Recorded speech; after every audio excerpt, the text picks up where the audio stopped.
Assalamualaikum warahmatullahi wabarakatuh. Selamat datang di Rendra Story Horror.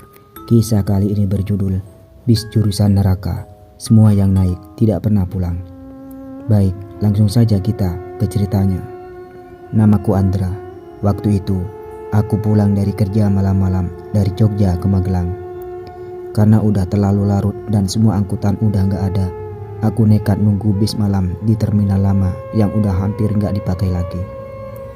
Anehnya, waktu itu ada satu bus warnanya hitam, kusam dan kelihatan tua banget. Tapi lampunya nyala dan sopirnya duduk kaku sambil menatap lurus. "Ke Magelang, Pak?" tanyaku.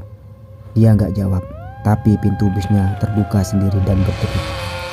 Entah kenapa, aku langsung naik saja.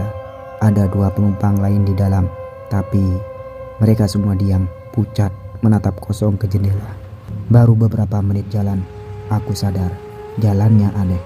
Gak lewat jalan utama, bahkan kayak masuk hutan. Padahal harusnya jalanan kota. Aku mulai cemas.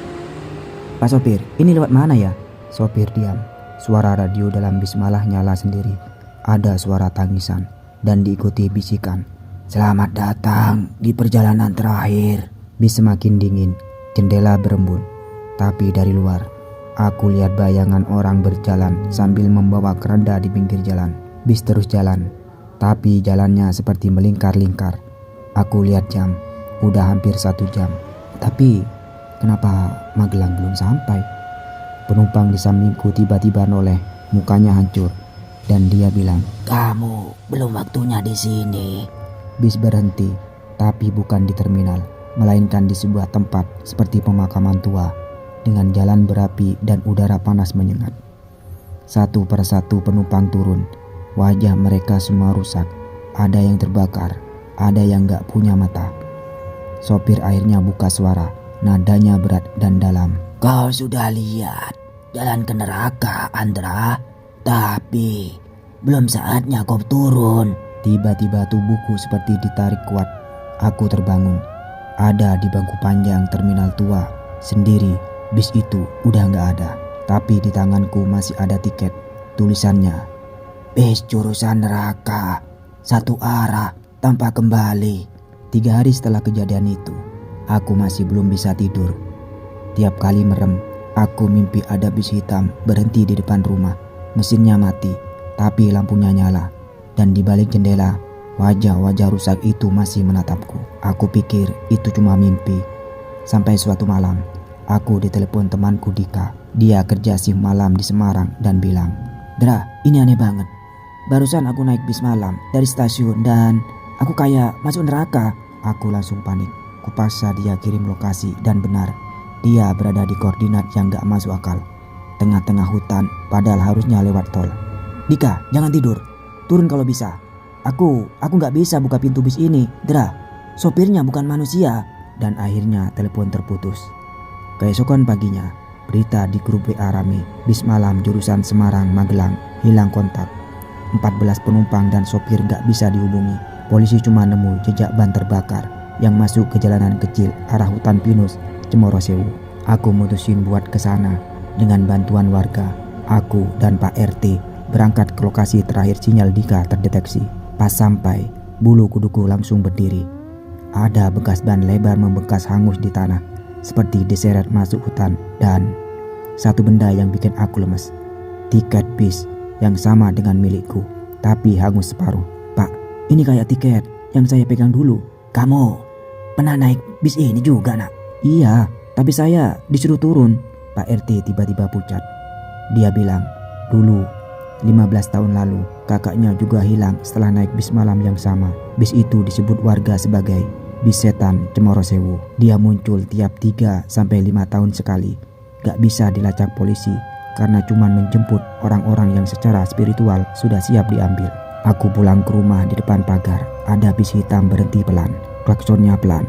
Pok, pok. Suara bannya seperti menyeret besi. Tapi di balik kaca jendela bis itu, aku lihat wajah Dika. Tangannya nempel di kaca, matanya melotot, mulutnya penuh darah. "Dra, jangan naik lagi.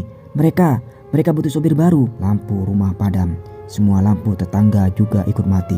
Di dalam rumah, Aku lihat tiket baru muncul di meja makan dengan nama lengkapku dan tulisan, "Naik kembali, kursi depan, kamu yang bawa." Aku berdiri terpaku. Tiket itu masih di meja makan. Tanganku gemetar waktu ngambil. Kertasnya dingin, tapi baunya aneh, kayak bekas dibakar. Dan entah kenapa, ada noda darah di sudutnya. Tiba-tiba, suara knalpot berat terdengar lagi. Pok pok pok. Aku mengintip dari balik gorden. Bis hitam itu masih di sana, tapi sekarang pintunya kebuka. Dan yang bikin aku nyaris pingsan, sopirnya bukan orang. Wajahnya pucat, matanya kosong, pakai topi hitam usang, lehernya terlilit rantai karat, tangannya menusuk ke arahku, dan dari mulutnya keluar suara berat. "Waktumu habis, kursimu menunggu." Aku lari ke kamar, mengunci semua pintu, tapi lampu rumah padam lagi. Gorden bergerak sendiri, dan dari kamar mandi ada suara orang muntah. Perlahan ku buka pintu. Itu Dika, tapi matanya udah bukan matanya Dika, putih semua, dan dia berbisik, "Mereka butuh sopir baru, Dra. Aku udah coba kabur, tapi bis itu gak bisa ditolak." Waktu sadar, aku udah di bangku depan. "Mereka butuh sopir baru, Dra. Aku udah coba kabur, tapi bis itu gak bisa ditolak." Waktu sadar, aku udah di bangku depan bis, tangan terikat. Di sekelilingku, semua penumpang pakai seragam hitam, wajah rusak, mata bolong, ada ibu-ibu anak kecil. Semua dia menatapku. Sopir sebelumnya berdiri di luar. Rantai lehernya udah terlepas.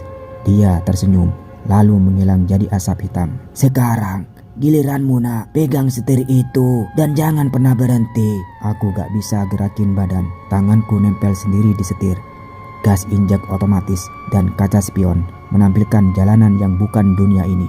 Hutan merah, langit penuh tengkorak, teriakan dari balik kabin, dan suara penumpang berbisik, "Kami belum semua dijemput. Ayo sopir baru, antar kami ke neraka." Bis itu makin dalam masuk ke jalan yang bukan jalan. Aspal berubah jadi tengkorak. Pohon-pohon berduri membisikkan nama-nama, nama orang yang udah mati, dan aku kenal semuanya. Tanganku masih menyangkut di setir, tapi tiba-tiba salah satu penumpang berdiri. Dia bukan penumpang biasa. Itu Pak Reza, guru SMP ku yang udah meninggal 5 tahun lalu. Wajahnya bolong separuh. Suara berat keluar dari rahangnya yang retak. "Kau pikir bisa keluar dari tugas ini, Dra?" Tiba-tiba seluruh penumpang ikut berdiri. Mereka jalan pelan ke arahku.